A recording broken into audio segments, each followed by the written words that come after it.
அனைவருக்கும் வணக்கம். அர்ச்சனா செம்புகள்லாம் பண்ணுற வேலை வந்து பார்த்தீங்கன்னா ரொம்பவே ஓவராக இருக்குது. நம்ம வந்து பார்த்தீங்கன்னா ஷோ முடிஞ்சிருச்சு அவ்வளோதான். இதுக்கு மேலே வந்து பார்த்தீங்கன்னா அர்ச்சனா நம்ம வந்து பேச தேவையில்ல, அர்ச்சனா நம்ம வந்து இது பண்ண தேவையில்ல அப்படின்னு சொல்லி நம்மளும் பார்த்தீங்கன்னா ஒதுங்கி போயிட்டோம். ஆனால் அர்ச்சனா செம்புகள்னு சொல்லி யூடியூப் வச்சிருக்காங்க பார்த்தா திருப்பி திருப்பி வன்மத்தோட பார்த்தீங்கன்னா இந்த மாதிரி வன்மத்தை கொட்டிய விசித்ரா, தாய் பாச வச்சு ஏமாத்துற விசித்ரா, நீங்கள் வந்து அம்மான்னு சொல்கிறீங்க ஆனால் அம்மாவை நடந்துக்கிறீங்களா அப்படிங்கிற மாதிரி பார்த்தீங்கன்னா திருப்பி திருப்பி வன்மத்தை கக்கிட்டு இருக்காங்க. அதனால நம்மளுக்கு வேறு வழியே இல்லை.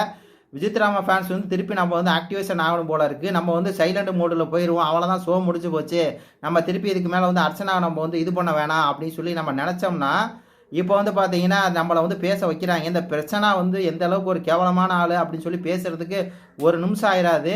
சரி வேண்டாம், வன்மத்தை கொட்ட வேண்டாம் அப்படின்னு சொல்லி நம்மளும் இருந்தால் திருப்பி திருப்பி பார்த்தீங்கன்னா வன்மத்தோட உச்சிக்கு வந்து அதுலேயும் வந்து ஒருத்தன் வந்து வீடியோ போடுறாரு. அவர் இந்த மாதிரி, அதாவது தினேஷ் பேசும்போது இந்த மாதிரி மூஞ்சியை சுழிச்சிட்டாங்களா அவங்க. தினேஷ் பேசும்போது மூஞ்சியை சுழிச்சனால இவருக்கு வந்து பார்த்தா வன்மத்தை கொட்டுறாங்களா தினேஷ் மேலே. தினேஷ் வந்து எவ்வளோ தூரம் வன்மமாக விசித்ராவை பேசினா, அப்போ நீ எங்கடா போனா அப்படின்னு கேட்கணும். அப்போ எங்கே போன நீ? விசித்ரா வந்து அந்தளவுக்கு கேவலமாக பேசும்போது எங்கே போனேன்? மூடிட்டு இருந்தீல. இப்போ அவங்க என்ன பண்ணாங்க, அந்த ஆள் வந்து பேசும்போது இவங்க வந்து மூஞ்சியை போட்டு திருப்பிட்டாங்களாமா. அதுக்கு ஒரு வீடியோ போட்டு இந்த மாதிரி பார்த்தீங்கன்னா வன்மத்தை கக்கிய விசித்ரான்னு போட்டிருக்கான். இன்னொரு பக்கம் பார்த்தீங்கன்னா வந்து ஏதோ 2 வாரம் தான் பார்த்தீங்கன்னா வந்து அர்ச்சனாவுக்கு இருக்க தகுதியே இருக்குன்னு சொல்லி அர்ச்சனாவே சொல்லுது. அதுக்கு இவங்க வந்து ஒரு ரியாக்ஷன் கொடுத்துருக்காங்க. அதை எடுத்து போட்டு பார்த்தீங்கன்னா தாய் பாசம் சொல்கிறாங்க. கடைசியில் வந்து இந்த மாதிரி அந்த தாய் வந்து இந்த மாதிரி அர்ச்சனா வந்து டைட்டில் வின் பண்ணும்போது இவங்க அப்படியே வந்து முறைச்சி பார்த்தாங்க, உருட்டி பார்த்தாங்க அப்படின்னு சொல்லி. அவங்க எதாவது பேசுனாங்களா? அவங்களுக்கு பிடிக்கல அப்படின்னா அவங்க ஒதுங்கி போயிடுவாங்க. இதே வந்து விசித்ரா வாங்கியிருந்தா அர்ச்சனா வந்து இது பண்ணியிருக்குமா சொல்லு. சும்மா போட்டுக்கிட்டு தாய் பாச வச்சு ஏமாத்துறாங்க அப்படின்னு சொல்லி தான் பார்த்தீங்கன்னா அந்த அளவுக்கு சொல்லுச்சு. மக்களே நம்ம வந்து பார்த்தீங்கன்னா ஒதுங்கி போகிறோம், ஆனால் நம்மளை விடமாட்டாங்க போல இருக்குது. அடுத்தடுத்து அர்ச்சனாவை பற்றி அவ்வளோ கண்டென்ட் நம்மள்ட்ட இருக்குது. வேணாம், அர்ச்சனா கேவலமானவன் அசிங்கமானவன் சொல்லி பேசுறதுக்கு ஒரு நிமிஷம் ஆயிடாது.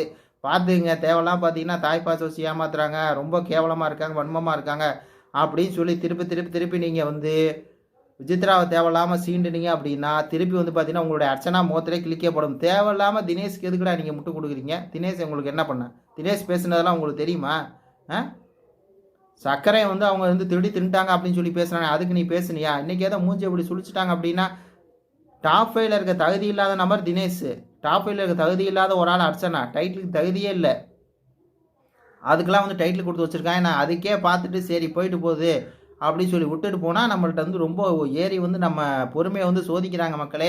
இனி வந்து பார்த்தீங்கன்னா அர்ச்சனா ஃபேன்ஸ் கொஞ்சம் விசித்ராமா ஃபேன்ஸ் கொஞ்சம் ஆக்டிவேட் ஆகிக்கங்க. நம்ம இதுவரையும் போதும் அப்படின்னு நினைக்கிறேன். ஏன்னா நம்ம ரொம்ப வந்து சரி வேண்டாம் அர்ச்சனாவோட முகத்தை நம்ம வந்து கிளிக்க வேண்டாம். 13 லட்சம் ஃபேட்மேன் வந்து பார்த்தீங்கன்னா கொடுக்கணும்னு சொல்கிறாரு. அதெல்லாம் வச்சு பேச ஆரம்பித்தோம் அப்படின்னா மான மரியாதை போய் டைட்டிலோட இதுவே வந்து பார்த்தீங்கன்னா போயிடும். வன்மத்தை விட்டலான்னு பார்த்தா நம்மளை வந்து திருப்பி பேச வைக்கிறாங்க. இது பற்றி உங்கள் கருத்துக்களை சொல்லுங்கள். நன்றி, வணக்கம்.